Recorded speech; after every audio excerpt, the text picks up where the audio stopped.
インディ108です。テントウムシです。ホワイトハウスさんのブースです。宮殿くんポップアップです。オリジン 5.4 です。パピー210です。西尾有三菱自動車販売さんのブースです。ミニポップです。おはようございます。仮想対外画像機の細です。今日2月25日と26日は名古屋キャンピングカーフェア2023スプリングが開催されます。今日は広島県から名古屋までやってきました。現在インディ727のポップアップルーフの再生を行っておりますが、今日は各社のポップアップルーフを見て回りたいと思います。これからもキャンピングカーの動画を配信していきますので、チャンネル登録お願いします。それでは早速見に行っていきたいと思います。まずは最新のインディを見せていただきました。こちらは東亜モータース販売さんのインディ108です。上部の就寝用のパネルで分かりづらいですが、縫製がとても綺麗で、生地の端がしっかり隠してありました。またメッシュの部分ですが、紐は同じですが、下までしっかり開くように改良され、開けた時に丸めやすいように生地が薄いものに変更されていました。作りなす参考になるかと思ったのですが、こんな綺麗には縫えません。前側の生地はしっかり折り目がつけてありました。私のインディは横の生地が分割されていましたが、新しいインディでは横の生地が一枚ものになってとてもすっきりしています。横と後ろのつなぎ部分は新品も湾曲しているので、作り直すのに曲線でカットしましたが大丈夫そうです。次にバンショップ三上さんのテントウムシです。テントウムシはインディより薄い生地が使われています。メッシュの部分が後ろまでつながっていて風通しが良さそうです。中から覗いてみるとファスナーが二重になっていて、メッシュの部分も開けることができます。全開にすると開放感があってとても気持ちよさそうです。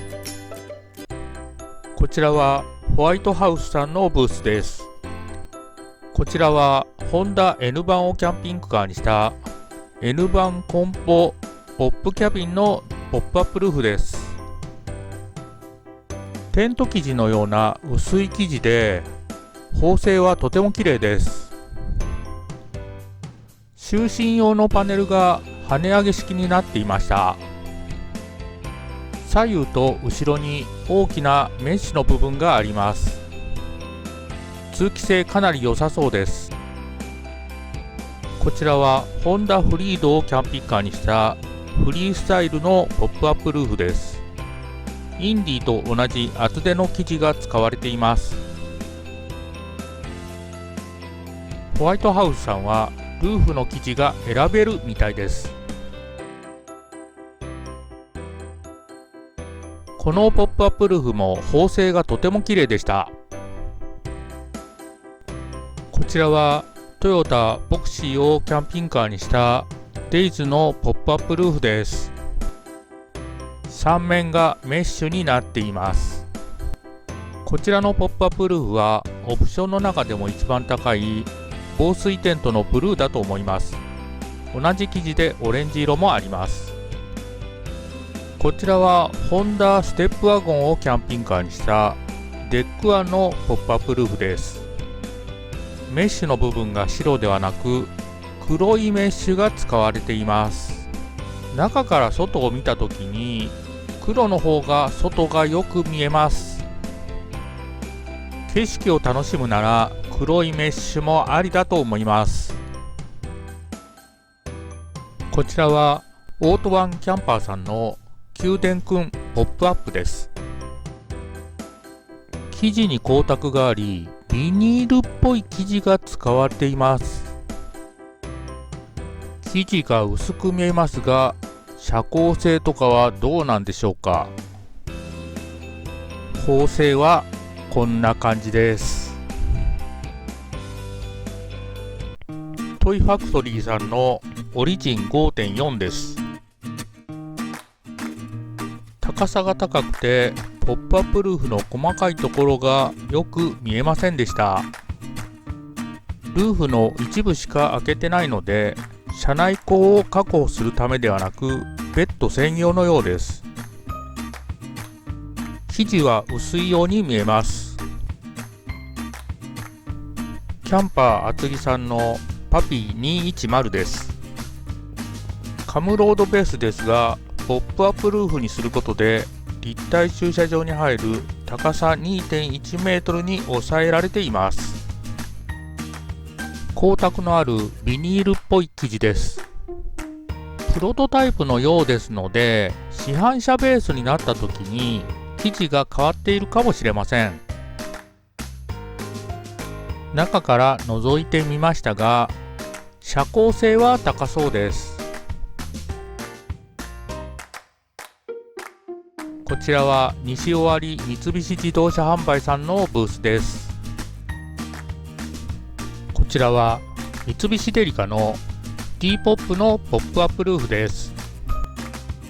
黒のメッシュが3面につながっていて、ファスナーでメッシュも開けられるようです。メッシュの部分の面積から言うと、このポップアップルーフが一番風通しが良さそうです。こちらは三菱アウトランダーの E ポップのポップアップルーフです。こちらもメッシュの面積がとても広いです。こちらは MIS ミスティックさんのミニポップのポップアップルーフです。軽トラの荷台に乗せるタイプです。シワが少なくピンと張れてて綺麗です。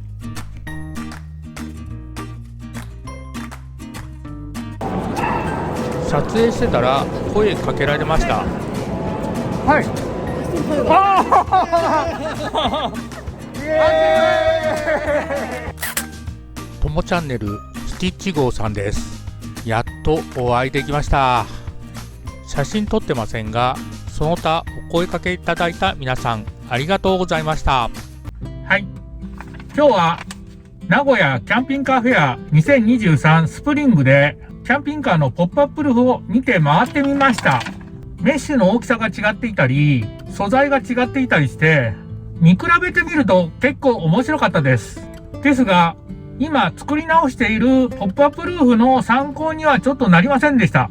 っていうのが、10年前のポップアップルーフと今のポップアップルーフを比較してみると、今のポップアップルーフの方が断然綺麗に縫製されていて、とても綺麗にできていました。ここ10年でポップアップルーフかなり進化してるんだと思いました。今のポップアップルーフのように綺麗にはできないかもしれませんが、頑張ってポップアップルーフ再生していきたいと思います。今回の動画は以上になりますが、今日は RV パークの撮影と動画配信の許可いただきましたので、犬山ローレライ爆酒館さんの方に行って、レストランでクラフトビールの飲み比べをし、食事をした後に RV パークで一泊していきたいと思います。今回の動画は以上になります。いつもいいねとコメントありがとうございます。これからも頑張って動画配信していきますので、チャンネル登録お願いします。最後までご視聴いただきありがとうございました。それでは RV パークの方に向かいたいと思います。いやー、クラフトビール楽しみですね。